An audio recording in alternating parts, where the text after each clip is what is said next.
स्वागत है आपका हमारे चैनल में। मैं अमर शेखर पाठक, योग एक्सपर्ट,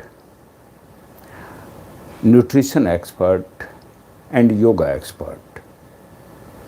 मैं इन तीनों को कंबाइन करके अपने मरीजों का उपचार करता हूँ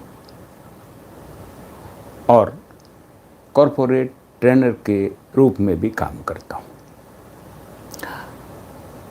क्या पड़ता है हमारे स्वास्थ्य पर, क्या पड़ता है?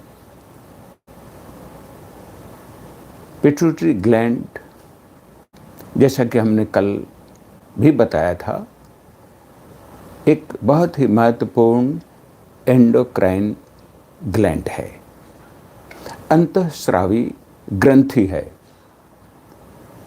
और यह 7 प्रकार के हार्मोन स्रावित करती है और 2 प्रकार के और हार्मोन जो हाइपोथैलेमस बनाते हैं उनको भी ये पूरे शरीर में प्रसारित करती है और उसका काम हमने पूरे विस्तार से समझाया था।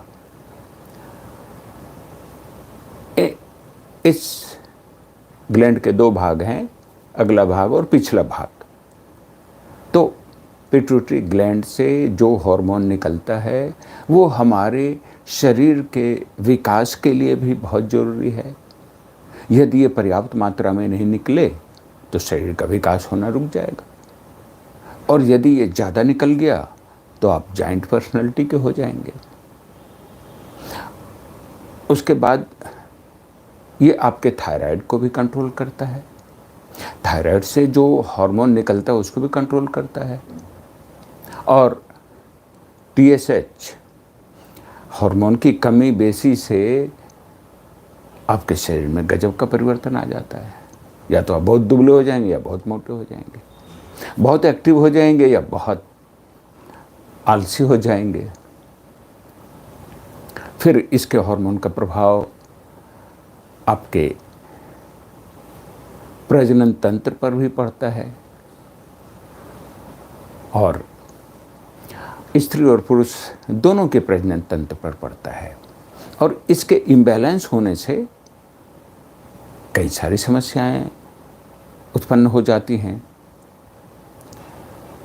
मतलब कॉन्सीव से लेकर के गर्भ में बच्चे के आने से लेकर के उसके बाहर निकलने के बाद तक के ये काम कर देता है। गर्भ में किस तरह से बच्चा सुरक्षित ढंग से डेवलप हो और बाहर आने पे उसको माँ का दूध भी मिले, उसकी भी व्यवस्था करता है। फिर आपका जो किडनी है उसको प्रॉपर फंक्शन करने के लिए भी ये एड्रिनल ग्लैंड्स को कंट्रोल करता है। तो इस प्रकार हम देखते हैं कि हमारे पूरे शरीर के विकास के लिए, शरीर के स्वस्थ संचालन के लिए पिट्यूटरी ग्लैंड का बहुत इम्पोर्टेंस है, इसके हार्मोन्स का इम्पोर्टेंस है। इसलिए इसको मास्टर ग्लैंड कहा जाता है। इसे आयुर्वेद में पीयूष ग्रंथि कही जाती है। पीयूष का मतलब होता है अमृत। तो इस ग्लैंड से जो हार्मोन निकलता है वो हमारे लिए अमृत के समान काम करता है। अमृत है ही। यदि पिट्यूटरी ग्लैंड डीएक्टिवेट हो जाए, प्रॉपरली काम करना बंद कर दे, तो आपकी स्थिति बहुत खराब हो सकती है। आजकल कई ऐसे केसेस हमारे सामने आए हैं जिसमें बताया गया कि पिट्यूटरी ग्लैंड का फंक्शन प्रॉपरली नहीं हो रहा है। क्या करें? तो आज हम उसे क्या करें पर बात करेंगे कि आपका हमारा पिट्यूटरी ग्लैंड, पीयूष ग्रंथि किस प्रकार प्रॉपरली काम करे, सक्रिय हो, एक्टिवेट हो तभी आप गर्भ में आने से लेकर के और मृत्यु तक आपके शरीर का विकास होगा, आपके सभी आवश्यक काम होते रहेंगे, आपके वंश की वृद्धि होती रहेगी। तो हम पहले तो समझते हैं कि ये इनएक्टिव कैसे हो जाता है। तो हमने बताया था कि मस्तिष्क के बीचों बीच निचले तल पर इसकी ये तीसरे आंख के ठीक पीछे और दोनों कान के जहाँ मिलते हैं वहाँ पर इसकी स्थिति है। और यह भी न्यूट्रिशन हमारे ब्लड से ही लेता है। इसको भी न्यूट्रिशन चाहिए, इसको भी आवश्यक लवण चाहिए, मॉलिक्यूल चाहिए, वो हमारे ब्लड से मिलता है। और यदि किसी कारण से ब्लड सप्लाई उस एरिया में कम हो जाता है तो इसको मिलने वाला पोषण भी कम हो जाता है। तो पिट्यूटरी ग्लैंड ठीक से काम नहीं कर पाता है और काम नहीं कर पाने के कारण उसे जो हार्मोन निकालना चाहिए वो पूरा नहीं निकाल पाता है। तो पहला तो है कि उस एरिया में, मतलब मस्तिष्क के एरिया में ब्लड का सर्कुलेशन प्रॉपर होना चाहिए। कई कारणों से प्रॉपर नहीं हो पाता है। उसमें हमारा प्रॉपर जो भोजन होना चाहिए वो नहीं होता है, हमारा जो लाइफ स्टाइल है वो गड़बड़ होता है। हम समय पर सो नहीं पाते हैं, समय पर जग नहीं पाते हैं, समय पर एक्सरसाइज नहीं कर पाते हैं, समय पर खा नहीं पाते हैं, क्या खाना चाहिए वो नहीं पता है, कब खाना चाहिए वो नहीं पता है। तो उसका असर तो हमारे शरीर पर तो पड़ता ही है, पिट्यूटरी ग्लैंड पर भी पड़ता है। तो हम एक एक करके चर्चा करेंगे, चीज़ों को समझिएगा ठिकाने से।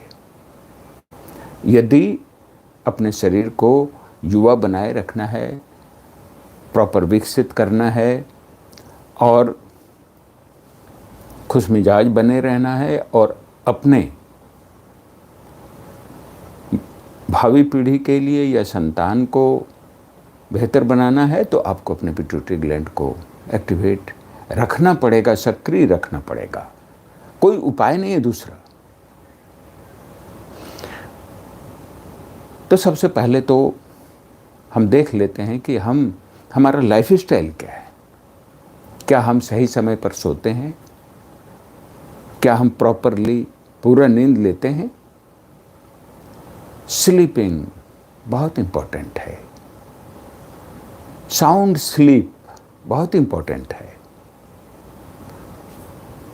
और यदि आप साउंड स्लीप नहीं ले पाएंगे तो आपका मस्तिष्क प्रभावित होता है। सबसे पहले तो आपका मस्तिष्क प्रभावित होता है और मस्तिष्क के बीच में ये स्थित है तो ये भी प्रभावित होता है। इसलिए पहला काम करेंगे कि आप समय पर सो जाएं। समय पर कब सो जाएं? तो 9 बजे से लेकर 10 बजे तक आपको सो जाना चाहिए। आप अपना रात का भोजन 6 बजे से शाम से लेकर के 7 बजे तक कर लें, बहुत से बहुत तो 7:30 बजे तक। उसके बाद आप 9:30 10 बजे सो जाएं और गंभीर नींद आनी चाहिए, साउंड स्लीप होना चाहिए और 7 से 8 घंटा सोइए। इतना सोना जरूरी है। उसके बाद अर्ली मॉर्निंग उठिए, खुली हवा में सांस लीजिए, पर्याप्त पानी पीजिए और मॉर्निंग वॉक करने जाते हैं तो मॉर्निंग वॉक करने चाहिए और फिर वहाँ से लौट के आएँ तो कुछ एक्सरसाइज भी कर लें। तो ये आपका रात में 10 बजे से सोने से लेकर के सुबह 6 बजे तक का रूटीन होना चाहिए। इस तरह का रूटीन रखेंगे तो आपके पूरे शरीर और मन के लिए भी वो अच्छा असरकारक होगा। पिट्यूटरी ग्लैंड तो अच्छा हो गई। फिर आप एक्सरसाइज कर लें। यदि सुबह कर सकते हैं तो ठीक है, नहीं तो जिस भी समय आपको मिले वो एक्सरसाइज कर लें, कुछ प्राणायाम कर लें। तो सबसे पहले हम आते हैं कि हम योग और प्राणायाम में क्या करें। योग में आसन और प्राणायाम आते हैं। तो आसन में सबसे महत्वपूर्ण आसन है सर्वांगासन, जिसे अभी करके तो नहीं दिखाया जा सकता है, लेकिन आप यदि जानते हैं तो सर्वांगासन करें या अपने घर के जरूरतमंद सदस्यों को करवा सकते हैं। सर्वांगासन में होता क्या है कि पीठ के बल आप लेटते हैं सीधा और दोनों पांव को उठाते हैं और कमर के नीचे हाथ का सपोर्ट दे करके दोनों पांव को उठाते हैं और आधे धड़ तक उठना चाहिए। उस स्थिति में कुछ देर तक रहते हैं और उसके बाद फिर वापस आ जाते हैं। इसे कहते हैं सर्वांगासन। और ये पिट्यूटरी ग्लैंड के लिए बहुत ही उपयोगी है, बहुत ही उपयोगी है। जिस किशोर का या बच्चे का शारीरिक विकास नहीं हो रहा है, लंबाई नहीं बढ़ रही है, दाढ़ी मूंछें नहीं आ रही हैं, तो इस आसन से उसका पिट्यूटरी ग्लैंड एक्टिवेट हो जाता है और उसकी ये समस्या दूर हो जाती है। तो सर्वांगासन आप किसी जानकार से इसे सीख कर करेंगे, आपका पिट्यूटरी ग्लैंड एक्टिवेट हो जाएगा, एक्टिवेट रहेगा, जीवन भर रहेगा और इसको जीवन भर एक्टिवेट रखना है। उसके बाद कुछ पवन मुक्त आसन के आसन हम बताते हैं, उसको कर लेंगे। उसमें है सिर के 2 आसन। पहला तो है कि आप बाईं ओर सिर को ले जाएं, जहाँ तक ले जा सकते हैं, कुछ देर ठहरें, फिर वापस और फिर दूसरी तरफ जहाँ तक आप ले जा सकते हैं ले जाएं, कुछ देर ठहरें और फिर वापस। ये हुआ 1। इस तरह से आपको कम से कम 10 बार करना है। शुरुआत 5 से कर लें, तो अभी आप हमारे साथ 5 बार कर लें। ये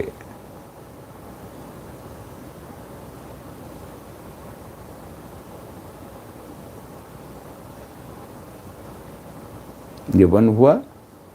अब 2,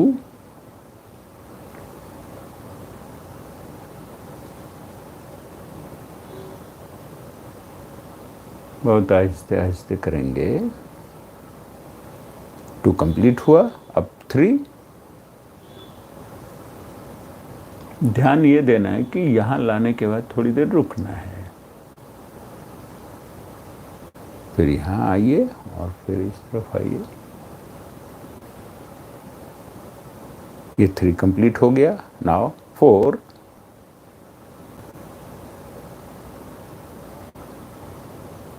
खूब आराम से आहिस्ते आहिस्ते करेंगे। गर्दन को झटका देने की कोशिश नहीं, जोर ज़बरदस्ती करने की कोशिश नहीं है। सांस को स्वाभाविक गति से चलने देंगे और कहीं कोई दर्द हो, कोई परेशानी हो तो फिर उसे रोक देंगे। इस तरह से ये 5 चक्र हुआ और इस तरह से रोज करेंगे इसे। इसे सुबह भी करेंगे, शाम को भी करेंगे, खूब आराम से करेंगे। इसके बाद सिर से गर्दन और सिर से संबंधित दूसरा जो पवन मुक्तासन है वो है सिर को बाएं कंधे की तरफ झुकाना, बिना शरीर को झुकाए, जहाँ तक जाए, जहाँ तक कंधा सिर को छूने का प्रयास करेगा वहाँ तक ले जाएं, फिर कुछ देर रुकें, फिर वापस आएं, फिर दूसरी ओर जाएं, फिर वापस। ये एक चक्र हुआ। फिर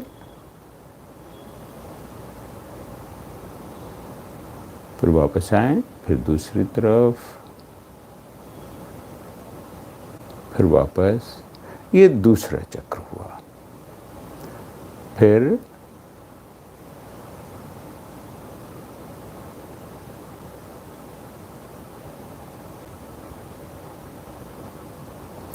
ये तीसरा चक्र। सांस को स्वाभाविक गति से चलने देंगे।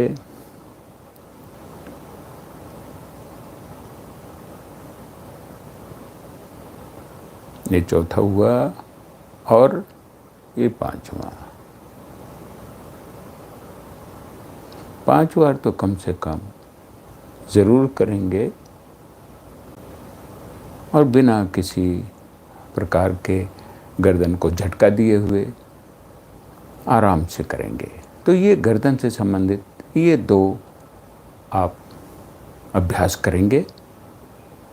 उसके बाद अब एक शोल्डर रोटेशन का अभ्यास करेंगे। शोल्डर रोटेशन में दोनों हाथों की स्थिति को इस प्रकार रखेंगे और इसे धीरे धीरे धीरे धीरे धीरे धीरे ऊपर उठाएंगे, जहाँ तक उठाएंगे, जहाँ तक जाए, और उसे धीरे धीरे नीचे लाएंगे। ये एक चक्र हुआ। ये दूसरा। इसे भी खूब आराम से धीरे धीरे करेंगे, किसी जानकार के साथ बैठ के करेंगे, वो ज़्यादा अच्छा रहेगा। और इसे भी 5 बार करें, खूब आराम से करेंगे, कोई जल्दीबाजी नहीं करेंगे। इसका असर कमर से लेकर के मस्तिष्क तक जाता है। ये 5 बार हो गया। अब हाथ सीधा कर लेंगे। सांस स्वाभाविक गति से चलती रहनी चाहिए।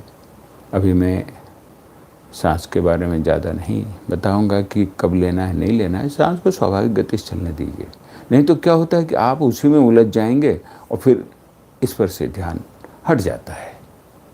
अब आइए इसका रिवर्स कर लें। अभी हम लोग इस तरह से ऊपर गए थे।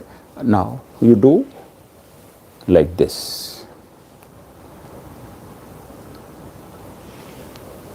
खूब आराम से करें।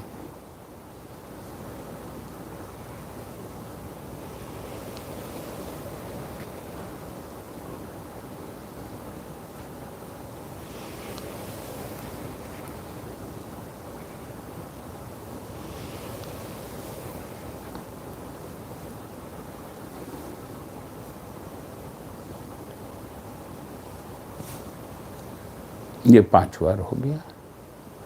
5 बार क्लॉकवाइज, 5 बार एंटी क्लॉकवाइज। अब एक और, दोनों ही हाथों के हथेलियों को इस तरह से आपस में जोड़ करके और पीछे गर्दन की तरफ रखेंगे और पूरा फैलाएंगे और फिर आगे सटाने का प्रयास करेंगे और फिर पूरा फैलाएंगे। इसे भी आप कम से कम 5 बार जरूर करेंगे। इसका भी आपके गर्दन और मस्तिष्क पर, पिट्यूटरी ग्लैंड पर बहुत ही अच्छा असर पड़ता है।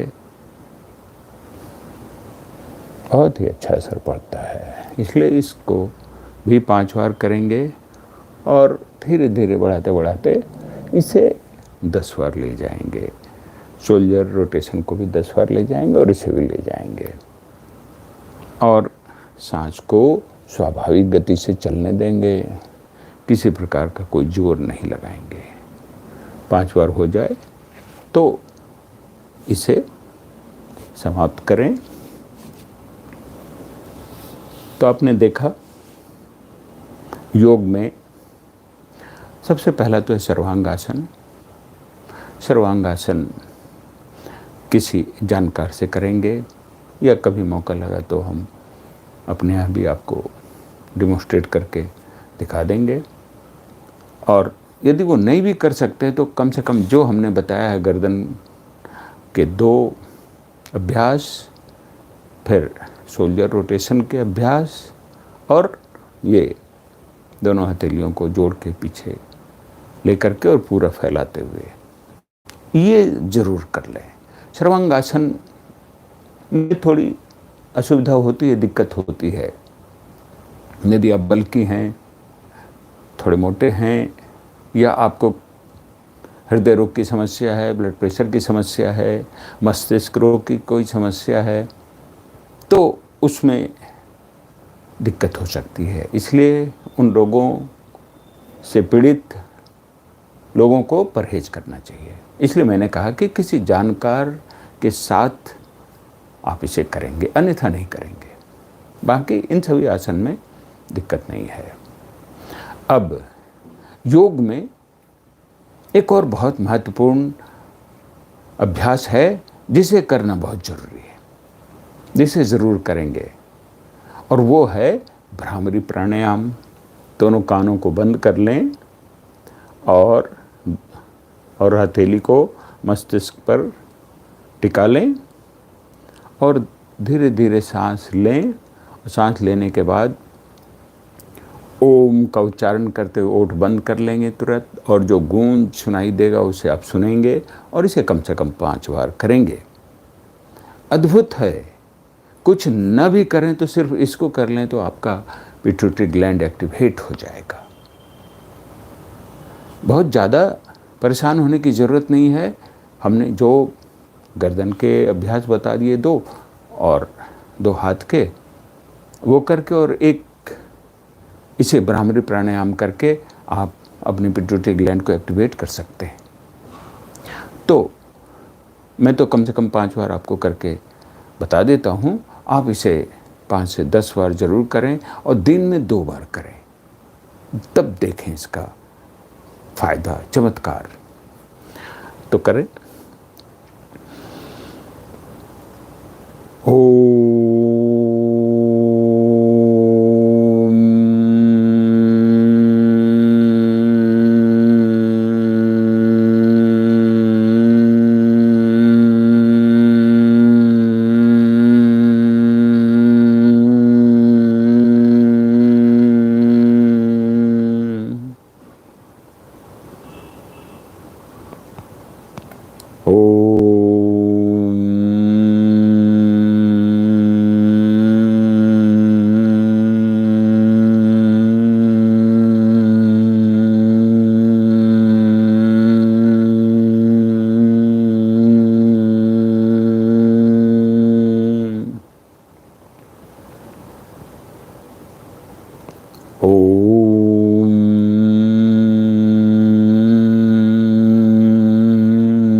अद्भुत है इस प्राणायाम का असर। आप इसे अपने सोने से पहले करेंगे तो आपके पिट्यूटरी ग्लैंड को तो फायदा होगा ही, आपको साउंड स्लीप भी आएगा, और साउंड स्लीप बहुत ज़रूरी है पिट्यूटरी ग्लैंड को ठीक करने के लिए, और आपके मानसिक अवसाद को भी दूर करने के लिए, टेंशन को दूर करने के लिए, एंग्जाइटी को दूर करने के लिए, और आपके सिंपैथेटिक नर्व को कूल डाउन करने के लिए, पैरासिम्पैथेटिक नर्व को एक्टिवेट करने के लिए ज़रूरी है। तो इसको करेंगे आप, तो योग में इतने अभ्यास कर लेंगे। अब हम आते हैं कि आप खान पान में क्या करें। तो सबसे पहले तो सुबह उठते हैं आप नींबू पानी पी लें, जाएं घूमने, ठीक है, सादा पानी पी के जाएं घूमने, कोई दिक्कत नहीं है। वहाँ से जब लौट के आवें तो आप गेहूं घास का रस 1 कप पिएं। गेहूं को जब बो देते हैं तो छोटे छोटे जो पौधे निकलते हैं उसको बोलते हैं गेहूं घास या ज्वारे का रस। तो उसे थोड़ा सा 1 मुट्ठी काटें, इसे आप घर में गमले में प्रोड्यूस कर सकते हैं, और उसे मिक्सी में पीस लें या सिल पट पे पीस लें, थोड़ा थोड़ा पानी मिलाते जाएं, पिसा के जब चटनी जैसा हो जाए तो उसमें 1 कप पानी में घोल दें, वो आपका तैयार हो जाएगा। उसे उसका जो रफेज है उसको नीचे बैठने दें, उसका जो फाइबर है उसको नीचे बैठने दें, और उसका जो ग्रीन जूस होगा उसे आप पी लें। बहुत ज़रूरी है, बहुत फ़ायदेमंद है, ये आप पी लें, और उसके बाद फिर आप अपना जो काम करना वो करें। और तब 8 या 9 बजे जब आप ब्रेकफास्ट करेंगे तो ब्रेकफास्ट में आप कोशिश करें कि ज़्यादा से ज़्यादा फलों का इस्तेमाल करें, फलों को खाएं, और नॉर्मल जो सीजनल फल हैं उसे खाएं। महंगा फल खाने की ज़रूरत नहीं है। उस फल को खाने से पहले आप 10 पत्ते तुलसी के चबा चबा कर खाएं, और जब आप वो तुलसी के 10 पत्ते चबा के खा लेंगे तब आप 20 पत्ते मीठे नीम के आप ले लेंगे, मीठा नीम जिसे कड़ी पत्ता भी कहते हैं, और उसे भी चबा चबा करके खा लेंगे। बहुत अच्छा फ़ायदा है। आप इन दोनों को चबा के खा लेंगे तब आप फल खाएं, या जो भी आपको ब्रेकफास्ट करना हो, फल उपलब्ध नहीं है तो आप खाओ, ऐसा नहीं कि जो हमने कह दिया वही खाएं, और उसे आप थोड़ा स्टीम कर लें और तब उसे खाएं, या फल खाएं। फल खाएं तो बेस्ट है, आपका आम है, जामुन है, केला है, बहुत तरह के फल हैं, जो मिल जाए आपको जहाँ वो खाएं। और फिर आप 12-1 बजे तक कुछ खाने की ज़रूरत ही नहीं रहेगी, पेट भर जाएगा, भर पेट खाएं, और तब फिर 1-1:30 बजे अपना जो नॉर्मल खाना है वो खाएं। उसमें आप सलाद की मात्रा शामिल रखें, खीरा है, टमाटर है, ककड़ी है, गाजर है, प्याज है, जो भी मिलाए उसे शामिल करें, चबा चबा के खाएं। तब जो आप नॉर्मल खाना खाते हैं वो खाएं। फिर आप बीच में 4-5 बजे नारियल पानी पी लें, और एक काम और करेंगे आप कि रात के खाने में, जिसे डिनर कहते हैं, शाम को जो 6-7 बजे आप खाएंगे, तो उसमें सलाद के साथ साथ आप नारियल का टुकड़ा भी खाएंगे। नारियल की जो वाइट गिरी होती है उसे भी खाएंगे, चबा चबा के खाएंगे, जितना खा सकते हैं। तो ये आपका डाइट चार्ट है, इसे आप फॉलो करें। जो आपको हमने योग के अभ्यास बता दिए उसे फॉलो करें, और फिर आप देखेंगे कि आपका पिट्यूटरी ग्लैंड और स्वास्थ्य भी बहुत अच्छा होने लगेगा, और पिट्यूटरी ग्लैंड भी डेवलप हो जाएगा। आपकी समस्या पिट्यूटरी ग्लैंड की समाप्त हो जाएगी, पिट्यूटरी ग्लैंड एक्टिवेट हो जाएगा, आप युवा की तरह डेवलप हो जाएंगे, युवा बने रहेंगे। अब मैं 2-3 सवाल जो हमारे पिछले क्लासेस में लोगों ने पूछा था, मैं जवाब नहीं दे पाया था कई कारणों से। मैं आपसे यही निवेदन करता हूँ, आपके मन में कोई भी सवाल हो तो सबसे पहले आप इस चैनल को सब्सक्राइब कर लें, और फिर हमारे किसी भी वीडियो पर कोई सवाल डालेंगे तो वो हमारे पास पहुँच जाता है लाइव के समय, जो इस समय चल रहा है। और इस समय यदि आप कोई सवाल हमसे पूछते हैं तो मैं उसे देखने की स्थिति में रहता नहीं हूँ, और जब लाइव ख़त्म हो जाता है तो वो भी चला जाता है। ये तो हमारे जो सहयोगी हैं वो बताते हैं कि ये सवाल इनके इनके हैं। तो एक सवाल है जो कल ही किसी ने पूछा था कि मैं नाड़ी शोधन प्राणायाम अनुलोम विलोम करती हूँ तो गैस निकलता है। भाई देखो, समझो चीज़ों को। हमारा जो श्वसन संस्थान है वो फेफड़े, नाक और नाक से जो फेफड़े तक नली जाती है और फेफड़ा है। आप सांस लेते हैं तो वो फेफड़े तक जाता है, उसका पेट से कोई संबंध नहीं है। और आप भोजन जो लेते हैं वो पेट में जाता है, स्टमक में जाता है, वहाँ पचता है। अब यदि आपने भोजन ठीक से नहीं लिया, सही भोजन नहीं लिया, तो क्या होगा जी? पचेगा ही नहीं।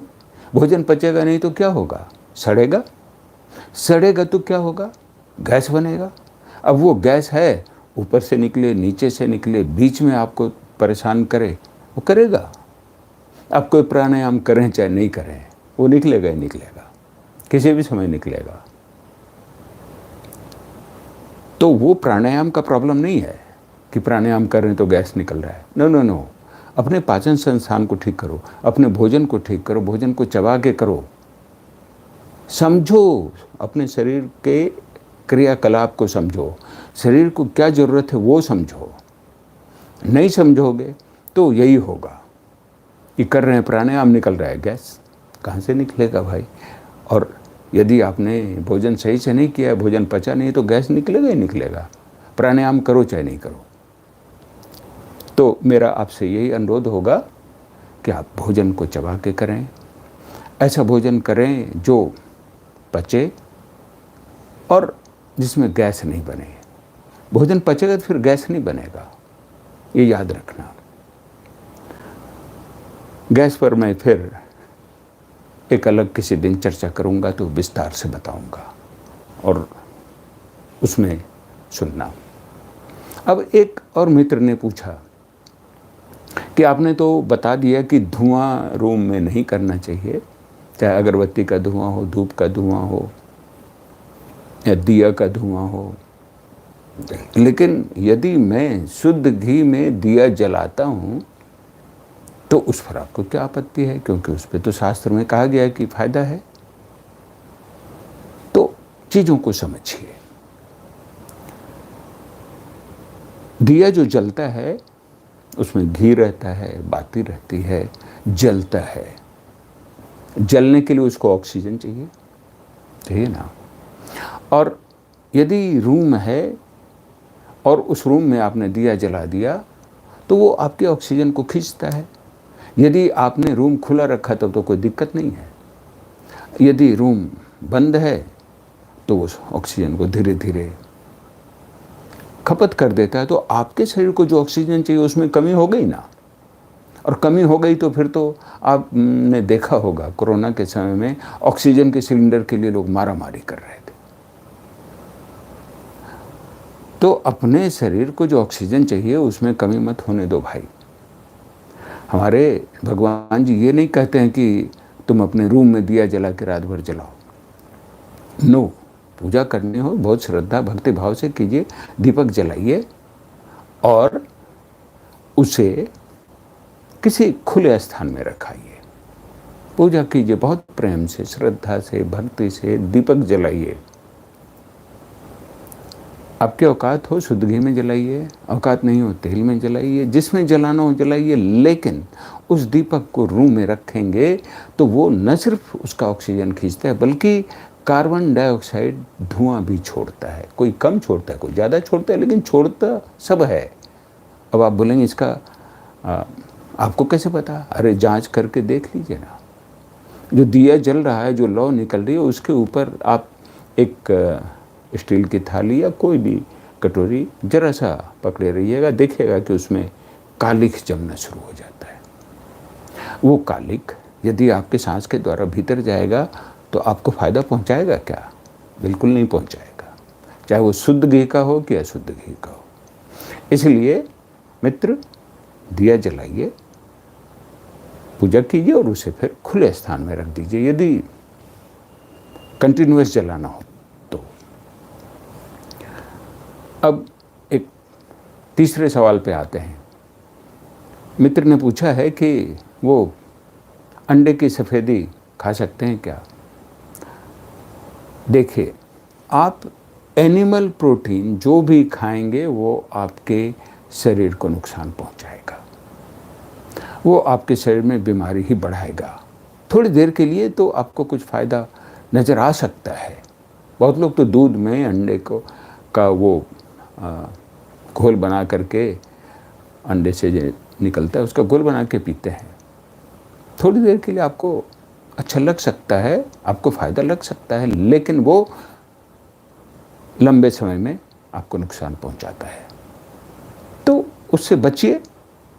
अब यदि मजबूरी है, आदत है, तो सप्ताह में एक आध बार खा लीजिए, कोई दिक्कत नहीं। शरीर उतना पचा लेता है, उतनी क्षमता है शरीर को एडजस्ट करने की। लेकिन आप यदि बार बार रोज़ रोज़ इस पर वो बर्डन डालेंगे तो ये भी एक दिन हाथ उठा लेगा कि अब हमसे नहीं बर्दाश्त होगा। तो वैसा कीजिए। आज हम अपनी बात को यहीं समाप्त करते हैं।